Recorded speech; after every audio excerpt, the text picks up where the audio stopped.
Hello guys, welcome to our channel. आज हम class 11th का chapter number 14 breathing and exchange of gases का lecture number 4 लेने जा रहे हैं, जहां पर हम देखेंगे रेस्पिरेटरी वॉल्यूम्स एंड कैपेसिटी को।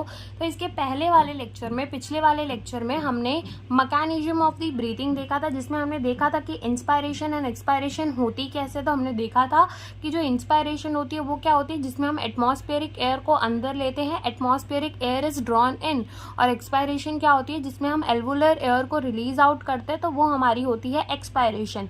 इंस्पायरेशन और एक्सपायरेशन कैसी होती थी, with the help of the pressure gradient. Pressure का ग्रेडियंट बनाना पड़ता था, जो कि हम अपने लंग्स के प्रेशर को चेंज करते थे with respect to the atmosphere. Inspiration के टाइम नेगेटिव प्रेशर होता था लंग्स में with respect to the atmosphere, और एक्सपायरेशन के टाइम पॉजिटिव प्रेशर होता था लंग्स में with respect to the atmospheric pressure. Okay, हमने ये देखा था। और हमने ये देखा था कि जब हमारी इंस्पायरेशन होती है तो क्या किया जाता है, थोरासिक चेम्बर की वॉल्यूम को इंक्रीज कर दिया जाता है, और वॉल्यूम के इंक्रीज होने से प्रेशर जो है वो डिक्रीज कर जाता है, जिसके वजह से हमारी एयर जो है वो बाहर मूव कर जाती है। और एक्सपायरेशन के टाइम क्या होता था कि हम जो वॉल्यूम थी थोरासिक चेम्बर की उसको डिक्रीज कर देते। वॉल्यूम डिक्रीज होने से प्रेशर बढ़ जाता था, और प्रेशर बढ़ जाता था एयर जो थी वो बाहर मूव कर जाती थी। फिर हमने देखा था स्पायरोमीटर के बारे में, जो कि यूज होता था मेजर करने के लिए different volume of the air inhale और exhale at the different conditions.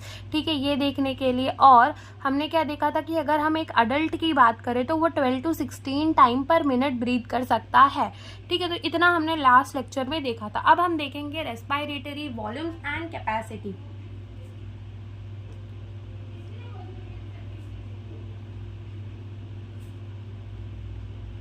तो सबसे पहले अगर हम बात करें रेस्पिरेटरी वॉल्यूम की, तो रेस्पिरेटरी वॉल्यूम क्या होता है, वॉल्यूम मतलब जो वॉल्यूम हम एयर का इनहेल कर रहे हैं, एक्सहेल कर रहे हैं अलग अलग कंडीशंस में। अलग अलग कंडीशन का मतलब कभी हमने पहले जोर से सांस ले ली, कभी हमने जोर से सांस को छोड़ दिया, कभी हमने एकदम नॉर्मल अपना रेस्पिरेशन, नॉर्मल ब्रीथिंग को रखा। तो ये जो different volume of the air हम लेते हैं डिफरेंट डिफरेंट कंडीशंस में, इसी को क्या कहते हैं, रेस्पिरेटरी वॉल्यूम कहते हैं। तो लिखते हैं यहाँ पर different volume of air inhale and exhale at different conditions, different volume of the air inhale और exhale at the different condition, वो हो जाती है हमारी रेस्पिरेटरी वॉल्यूम। अगर हम बात करें रेस्पिरेटरी कैपेसिटी की, तो वो क्या होती है, तो रेस्पिरेटरी कैपेसिटी जो है वो हमारी combination of the respiratory volume, यानी हमने मान लो दो कोई रेस्पिरेटरी वॉल्यूम को जोड़ दिया तो कोई एक नया वॉल्यूम मिलकर आया, जिसको हम क्या कह देंगे, रेस्पिरेटरी कैपेसिटी कह देंगे। तो रेस्पिरेटरी कैपेसिटी जो है वो कॉम्बिनेशन ऑफ द दो रेस्पिरेटरी वॉल्यूम से बनता है। ठीक है, तो रेस्पिरेटरी कैपेसिटी आर फॉर्म, या फिर ऐसा कह लो, are combination of respiratory volume. ठीक है, कैसे बनता है, by the combination of the respiratory volume. फिर हमने देखा था कि जो स्पायरोमीटर था वो क्या कर रहा था, वो मेजर कर रहा था different volume of the air, जो कि पर्सन इनहेल कर रहा था, एक्सहेल कर रहा था, ये सारी चीजें वो मेजर कर रहा था। लेकिन स्पायरोमीटर एक ऐसा डिवाइस है जो सारी वॉल्यूम्स एंड कैपेसिटी को मेजर तो कर सकता है, लेकिन वो रिशूडियल वॉल्यूम, एक वॉल्यूम होती है जो कि हमेशा हमारे लंग्स के अंदर उतनी हवा पक्का एकदम गारंटेड होती ही होती है, तो वो लंग्स के अंदर होती है। इसलिए रिशूडियल वॉल्यूम को जो स्पायरोमीटर है वो नहीं मेजर कर पाता। तो लिखते हैं स्पायरोमीटर मेजर डिफरेंट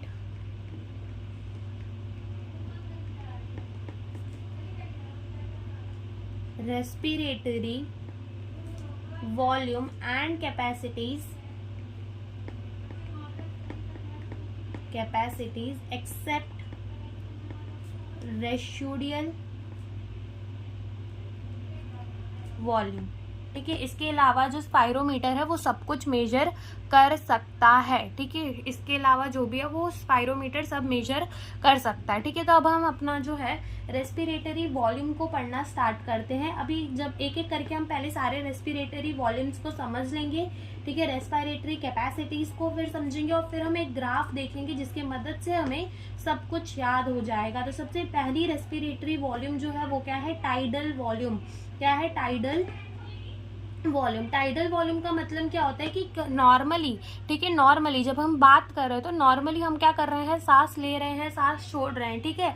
तो इतना नॉर्मल हम ब्रीथिंग के टाइम में कुछ ध्यान नहीं देते ना, बिल्कुल नहीं देते। तो ये बहुत ज़्यादा कम होती है। तो कितने वॉल्यूम ऑफ द एयर को हम इनहेल करते हैं और एक्सहेल करते हैं during the normal respiration, during the normal breathing, ठीक है, उसी को क्या कहते हैं, उसी को कहते हैं टाइडल वॉल्यूम। नॉर्मल हमने क्या करा, सांस लिया, नॉर्मल हमने सांस को छोड़ दिया, वही क्या होती है हमारी टाइडल वॉल्यूम। उसमें हम कोई भी फोर्स नहीं लगाते, नॉर्मल सांस लिया, सांस छोड़ दिया, वही क्या होती है हमारी टाइडल वॉल्यूम, जो कि अप्रॉक्स जो होती है वो हमारी कितनी होती है, 500 ml होती है। अप्रॉक्स कितनी होती है, 500 ml। तो यहाँ हम लिखते हैं कि टाइडल वॉल्यूम क्या होती है, नॉर्मल वॉल्यूम, या फिर ऐसे कह low volume of the air inhale and exhale during normal breathing, उसी को क्या कहते हैं, टाइडल वॉल्यूम कहते हैं, जो कि अप्रॉक्स कितनी होती है, अप्रॉक्स होती है 500 ml, ठीक है, 500 ml। अब हमने देखा था कि कोई भी अडल्ट जो है वो 12 to 16 टाइम पर मिनट ब्रीथ कर सकता है और हम उसके एक बार की टाइडल वॉल्यूम से मल्टीप्लाई कर देंगे। जैसे अगर हमने 12 को 500 से मल्टीप्लाई किया तो हमारा क्या आ जाएगा, 6000 आ जाएगा, ठीक है, 6000 आ जाएगा। ऐसे ही हमने जब 16 को 500 से मल्टीप्लाई किया तो हमारा आ जाएगा 8000। तो 6000 to 8000 ml of the air को पर मिनट हम क्या कर सकते हैं, breathe in and breathe out कर सकते हैं, ठीक है। तो ये पता है ना कैसे आया, हमने क्या किया, जो भी हमारी नॉर्मल थी दैट इज अप्रॉक्स वाली 500 को किससे मल्टीप्लाई कर दिया, 12 से, और यहाँ पे 500 को किससे मल्टीप्लाई कर दिया, हमने 16 से मल्टीप्लाई कर दिया। तो इतना वॉल्यूम ऑफ द एयर हम इनहेल और एक्सहेल कर सकते हैं पर मिनट, ठीक है। तो टाइडल वॉल्यूम क्या होती है, एनसीईआरटी के अंदर देखते हैं एक बार क्या लिखा है। तो देखो टाइडल वॉल्यूम के अंदर हमें बोला गया है volume of the air inspire और expire during the normal respiration. अब एनसीईआरटी के अंदर रेस्पिरेशन एंड ब्रीथिंग को सेम माना हुआ है, इसीलिए एनसीईआरटी के अंदर रेस्पिरेशन को ही ब्रीथिंग और ब्रीथिंग को ही रेस्पिरेशन दे दिया हुआ है। लेकिन हमें पता है कि रेस्पिरेशन अलग होता है, ब्रीथिंग अलग होता है, ठीक है। तो बोला है कि कितना normal volume of the air हम इंस्पायर यानी कि इनहेल, एक्सपायर यानी कि एक्सहेल करते हैं, उसी को क्या कहते हैं, टाइडल वॉल्यूम कहते हैं। और वो अप्रॉक्स कितना होता है, 500 ml होता है। फिर जैसे ऊपर हमें बताया था कि अगर हम एक हेल्दी मैन की बात करें तो वो 12 to 16 टाइम पर मिनट ब्रीथ कर सकता है, वैसे ही यहाँ पर हमें बता दिया गया है कि अगर हम एक हेल्दी मैन की बात करें तो वो 6000 to 8000 ml of the air पर मिनट इनहेल और एक्सहेल यानी इंस्पायर और एक्सपायर कर सकता है। यहाँ पे लिख देते हैं इनहेल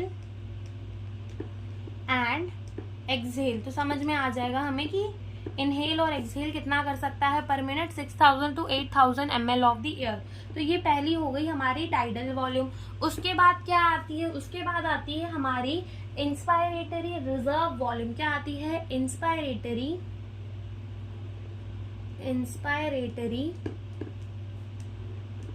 रिजर्व वॉल्यूम।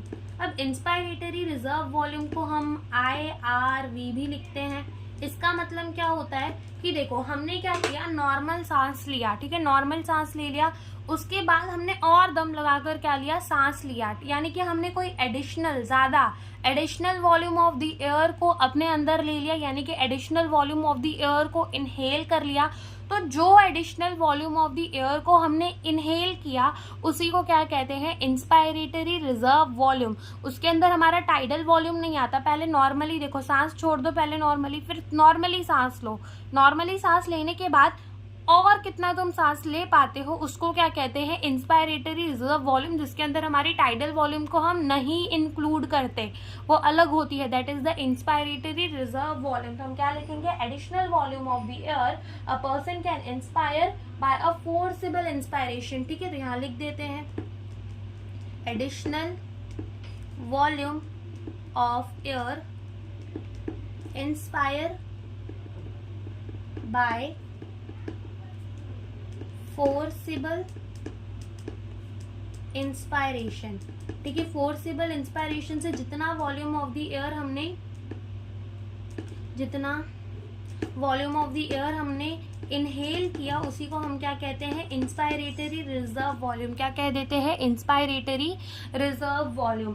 तो अगर हम बात करें हमारे इंस्पायरेटरी रिजर्व वॉल्यूम एवरेज कितनी होती है, यानी कि हम कितना additional volume of the air inhale कर सकते हैं नॉर्मल इनहेल करने के बाद, तो वो होती है हमारी 2500 से 3000 ml। कितनी होती है, 2500 से 3000 ml के करीब होती है। ठीक है, 2500 से 3000 ml के आसपास होती है कि इतना नॉर्मल। पहले हमने अपने टाइडल वॉल्यूम को ले लिया, ठीक है, टाइडल वॉल्यूम हमने इनहेल कर लिया, उसके बाद हम एडिशनल 2500 से 3000 ml ऑफ द एयर को इनहेल कर सकते हैं, जिसे हम क्या कहेंगे, इंस्पायरेटरी रिजर्व वॉल्यूम। फिर ऐसे ही हमारी क्या आती है, एक्सपायरेटरी रिजर्व वॉल्यूम। क्या आती है, एक्सपायरेटरी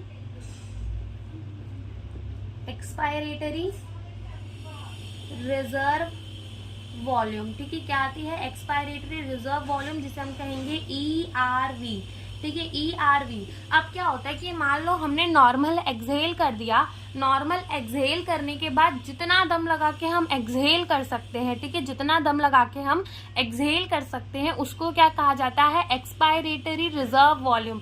अब ये जो एक्सपायरेटरी रिजर्व वॉल्यूम होता है, तो जितनी भी हवा हमारे लंग्स के अंदर होती है, हम पूरी की पूरी हवा को कभी भी एक्सहेल नहीं कर सकते। क्यों नहीं कर सकते, क्योंकि अगर हमने ऐसा किया तो हमारी लंग्स जो है वो एक दूसरे से लड़ जाएंगी, कोलैप्स कर जाएंगी। इस वजह से कुछ ना कुछ एयर जो है वो हमारे लंग्स के अंदर हमेशा रहती है। ठीक है, तो हमने क्या बोला कि हमारी एक्सपायरेटरी रिजर्व वॉल्यूम वो है कि हमने नॉर्मल एक्सहेल करने के बाद फोर्सिबल कितना एक्सहेल किया, यानी कि हमने कितना दम लगाकर एक्सहेल कर सकते हैं, additional volume of the air जो कि हम एक्सहेल कर सकते हैं, उसे क्या कहा जाता है, एक्सपायरेटरी रिजर्व वॉल्यूम कहा जाता है। ठीक है, तो एक्सपायरेटरी रिजर्व वॉल्यूम जो है इसीलिए बहुत कम आता है, क्योंकि हमने पूरी एयर तो लंग्स से निकाल नहीं सकते, इस वजह से ही कम आता है। अगर आप देखोगे भी तो सांस आप ज्यादा देर तक ले सकते हो, लेकिन जब सांस छोड़ने की बारी आती है तो ज्यादा देर तक नहीं हवा निकाल सकते, इसी वजह से। ठीक है, तो हम देखते हैं एक्सपायरेटरी रिजर्व वॉल्यूम क्या होता है कि additional volume of air expire by forcible expiration. ठीक है, इसी को क्या कहते हैं, एक्सपायरेटरी रिजर्व वॉल्यूम, जो कि एवरेज कितना होता है, 1000 से 1100 ml तक होता है। कितना होता है, 1000 से 1100 ml तक होता है। इतना वॉल्यूम ऑफ द एयर ही हम निकाल सकते हैं अपने लंग से, भले हम कितना भी दम लगा ले, इससे ज्यादा हम नहीं निकाल सकते। फिर जैसे हमने बोला कि कुछ ना कुछ वॉल्यूम ऑफ द एयर हमारे लंग्स के अंदर रह ही जाती है, भले हम कितना भी तेज एक्सपायर कर ले, तो वो जो वॉल्यूम ऑफ द एयर हमारे लंग्स के अंदर रह जाती है उसी को क्या कहते हैं, रिशूडियल वॉल्यूम कहते हैं। क्या कहते हैं, रिशूडियल वॉल्यूम कहते हैं। तो हम क्या लिखेंगे कि volume of the air remain in the lung even after the forcible expiration, उसी को क्या कहते हैं, हम रिशूडियल वॉल्यूम कहते हैं। Volume of the air remain in the lung even after forcible expiration। Forcible expiration करने के बाद भी जो volume of the air lungs के अंदर रह जाती है उसी को क्या कहते हैं, रिशूडियल वॉल्यूम कहते हैं, जो कि एवरेज कितनी होती है, 1100 से 1200 ml ऑफ द एयर। ठीक है, 1100 से 1200 ml ऑफ द एयर हमेशा लंग्स के अंदर रह ही जाती है। तो ये हमारे क्या हो गए, ये हमारे हो गए रेस्पिरेटरी वॉल्यूम। अब हमने बोला हम क्या पढ़ेंगे, रेस्पिरेटरी कैपेसिटीज पढ़ेंगे। तो ये तो हमें पता है कि रेस्पिरेटरी कैपेसिटीज बनेंगी कैसे, bye the combination of the respiratory volume. ठीक है, by the combination of the respiratory volume हमारी क्या बनेंगी, रेस्पिरेटरी कैपेसिटीज बनेंगी, जिसमें सबसे पहली जो कैपेसिटी आती है वो हमारी क्या आती है, इंस्पायरेटरी कैपेसिटी। क्या आती है, इंस्पायरेटरी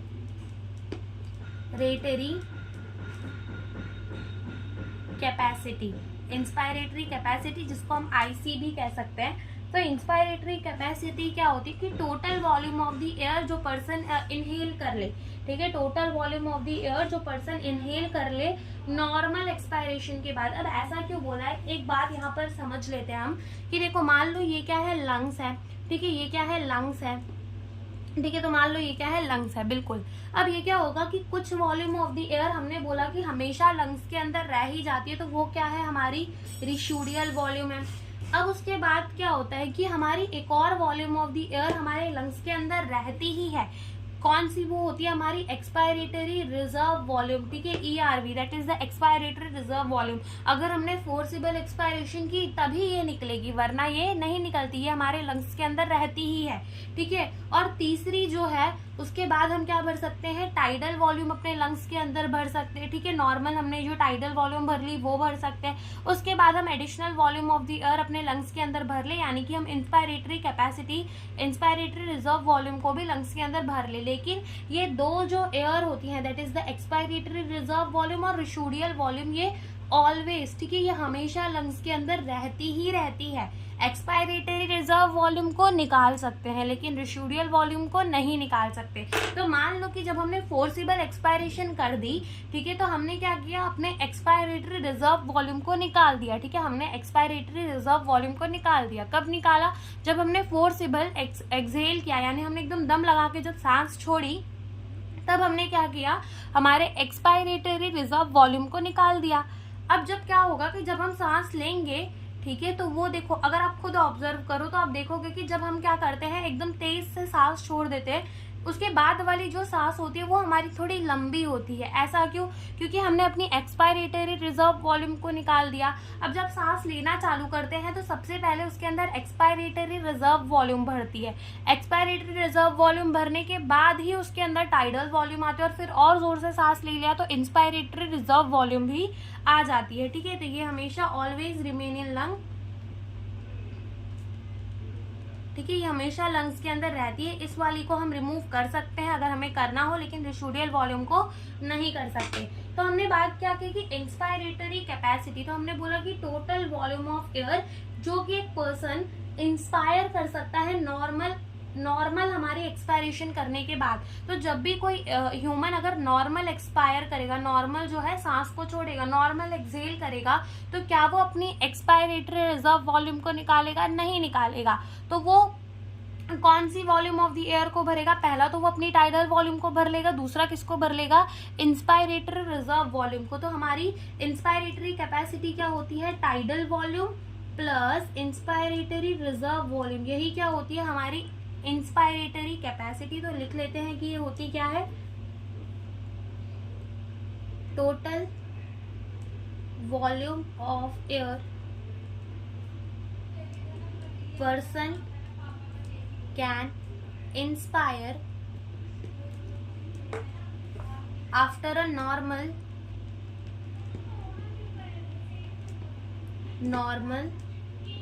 एक्सपायरेशन। ठीक है, नॉर्मली एक्सपायर किया तो इंस्पायरेटरी रिजर्व वॉल्यूम नहीं निकली। फिर हमने बोला कि टोटल वॉल्यूम ऑफ एयर जो पर्सन इंस्पायर कर सकता है, अपने अंदर ले सकता है नॉर्मल एक्सपायर करने के बाद, तो वो सिर्फ क्या ले सकता है? टीवी ले सकता है और IRV ले सकता है। ठीक है, सेकेंड हमारी आती है एक्सपायरेटरी कैपेसिटी।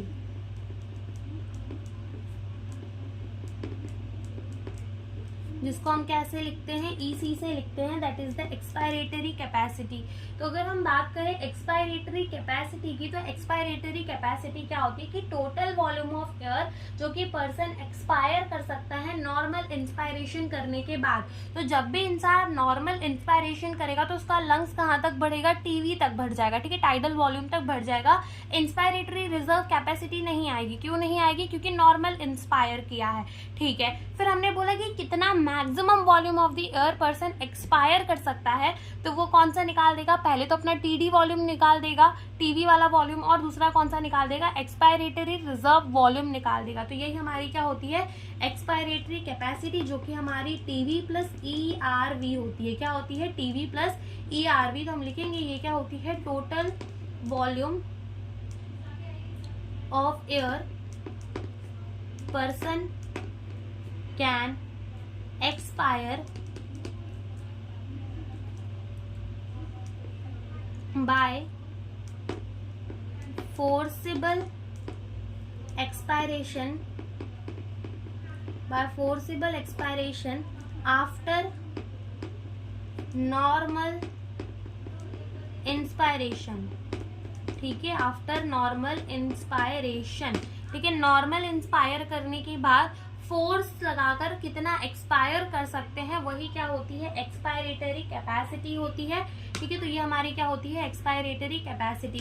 थर्ड, उसके बाद हमारा क्या आता है, उसके बाद हमारा आता है फंक्शनल रेसिडुअल वॉल्यूम, ठीक है, फंक्शनल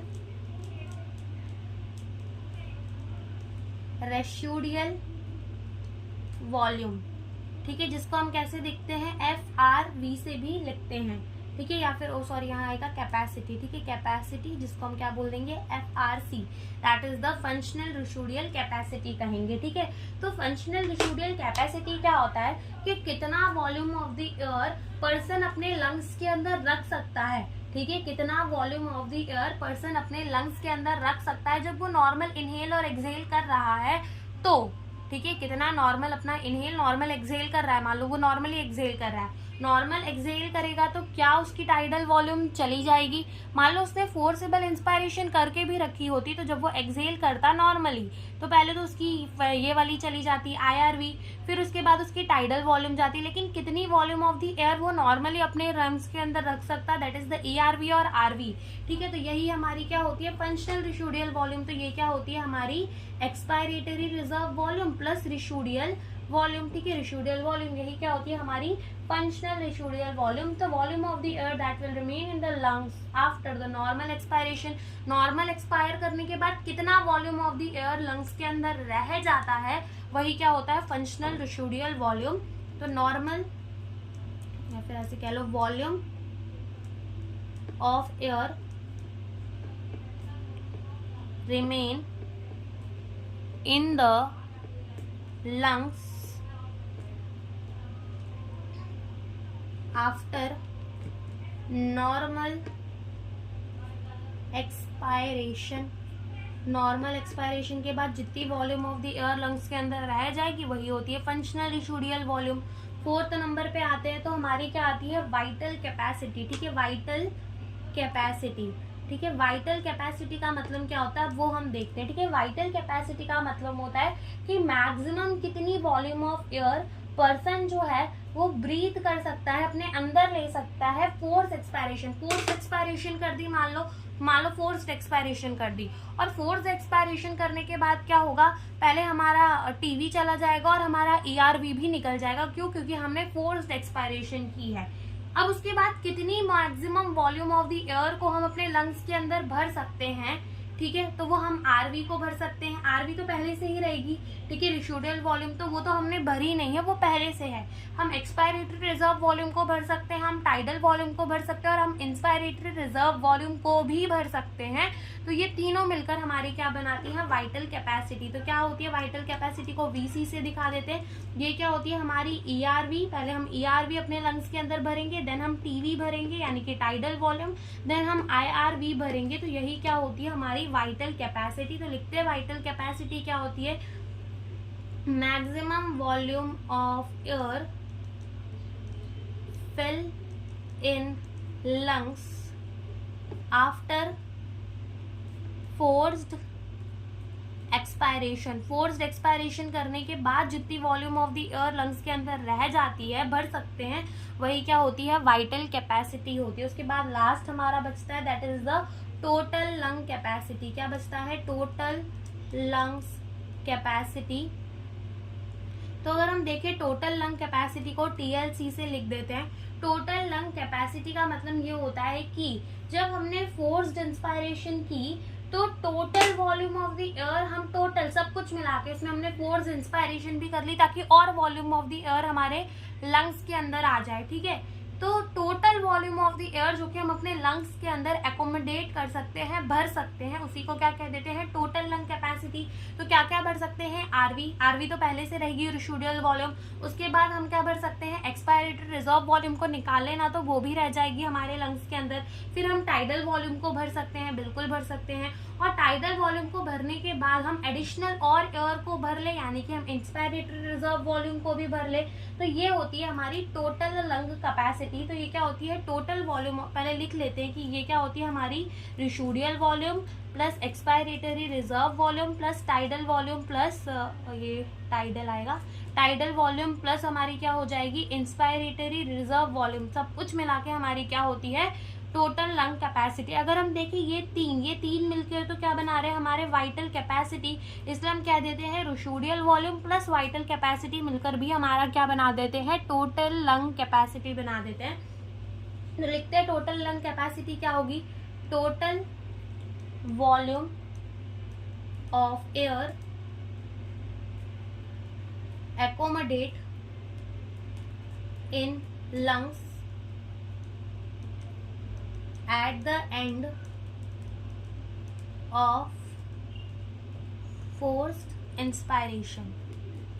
फोर्सली इंस्पायर करने के बाद जितनी total volume of the air हमारे लंग्स के अंदर रह जाएगी वो क्या होगी, हमारी टोटल लंग कैपेसिटी। तो अब हम क्या करेंगे, फटाफट से सारे रेस्पिरेटरी वॉल्यूम्स एंड कैपेसिटी को रिवाइज करते हैं और फिर हम इसका क्या बना देंगे, ग्राफ बना देंगे। तो आओ देखते हैं। सबसे पहले हमने क्या बोला, हमारी क्या आएगी, टाइडल वॉल्यूम आएगी। हमने क्या बोला, नॉर्मली जितना हम इनहेल और एक्सहेल कर सकते हैं उसी को कहेंगे टाइडल वॉल्यूम, जो कि अप्रॉक्स कितनी होती है, 500 ml होती है और 6000 to 8000 ml of the air पर मिनट। सेकेंड हमने बोला inspiratory reserve volume, forcible inspiration करके जोर से सांस लेकर हम जितनी वॉल्यूम ऑफ द एयर भर सकते हैं एडिशनल, ठीक है, additional volume of the air जो कि हम इंस्पायर कर सकते हैं बाय द फोर्सेबल इंस्पायरेशन, उसी को हम क्या कहते हैं, इंस्पायरेटरी रिजर्व वॉल्यूम। देन हमारा आता है एक्सपायरेटरी रिजर्व वॉल्यूम, यानी additional volume of the air जो कि हम एक्सपायर कर सकते हैं, निकाल सकते हैं बाय द फोर्सेबल एक्सपायरेशन, उसी को क्या कहते हैं हम, अपना एक्सपायरेटरी रिजर्व वॉल्यूम। हमारी इंस्पायरेटरी रिजर्व वॉल्यूम कितनी होती है, एवरेज 2500 से 3000 ml। एक्सपायरेटरी रिजर्व वॉल्यूम कितनी होती है, 1000 से 1100 ml। 1000 से 1100 के बाद डायरेक्टली याद रख लो रेसिडुअल वॉल्यूम दैट इज 1100 से 1200 ml। रेसिडुअल वॉल्यूम क्या होती है कि कुछ ना कुछ वॉल्यूम ऑफ द एयर हमेशा हमारे लंग्स के अंदर रह जाती है, जिसको हम क्या कहते हैं, रेसिडुअल वॉल्यूम। और ये वाला कॉन्सेप्ट जो है वो अच्छे से याद रख लेना कि हमारी आरवी और ईआरवी लंग्स के अंदर रहती है। ईआरवी को हम निकाल सकते हैं, आरवी को हम नहीं निकाल सकते। फिर होती है हमारी रेस्पिरेटरी वॉल्यूम, तो जिसके अंदर हमारी आती है इंस्पायरेटरी कैपेसिटी, यहाँ पे भी वॉल्यूम ही लिख दिया है, ये आएगा हमारा रेस्पिरेटरी कैपेसिटी, ठीक है, जिसके अंदर हमारा सबसे पहले क्या आएगा, इंस्पायरेटरी कैपेसिटी, यानी कि total volume of the air जो कि हम अपने लंग्स के हम इंस्पायर कर सकते हैं, टोटल वॉल्यूम ऑफ एयर जो कि हम इंस्पायर कर सकते हैं फोर्सिबल इंस्पायरेशन से, तो वो हमारा क्या आ जाता है, टीवी प्लस IRV।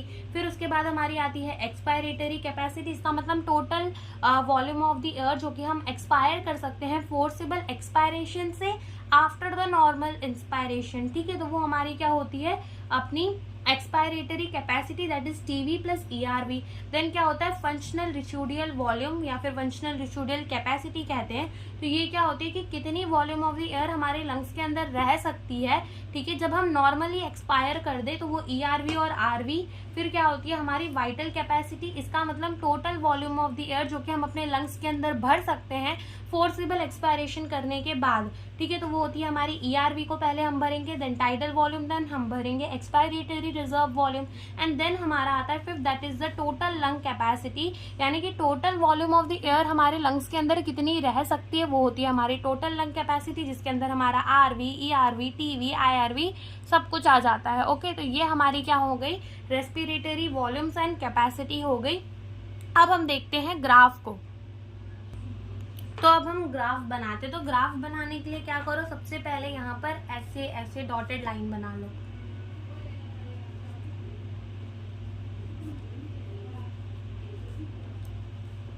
ठीक है, तो सबसे पहले हम टाइडल वॉल्यूम से स्टार्ट करेंगे। तो अगर हम देखें कि हमारी टाइडल वॉल्यूम क्या होती है, कि देखो नॉर्मल हमने इंस्पायर किया, नॉर्मल हमने एक्सपायर किया, नॉर्मल हमने इंस्पायर किया, नॉर्मल हमने एक्सपायर किया, तो ये जो होती है ये हमारी क्या होती है, टाइडल वॉल्यूम। ठीक है, यहाँ से यहाँ तक जो होती है वो हमारी क्या होती है, टाइडल वॉल्यूम।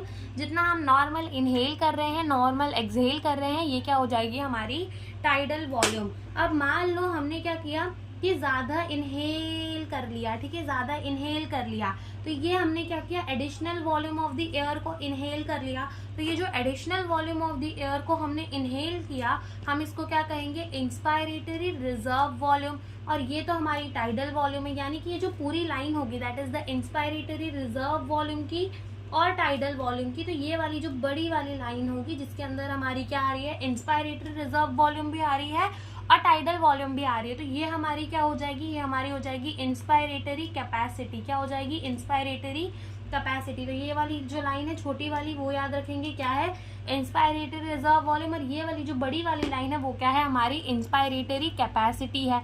उसके बाद अगेन हम क्या कर रहे हैं, अपनी टाइडल वॉल्यूम नॉर्मल इनहेल कर रहे हैं, नॉर्मल एक्सहेल कर रहे हैं। अब हमने कुछ additional volume of the air को, एडिशनल वॉल्यूम थोड़ा बिगड़ गया ये,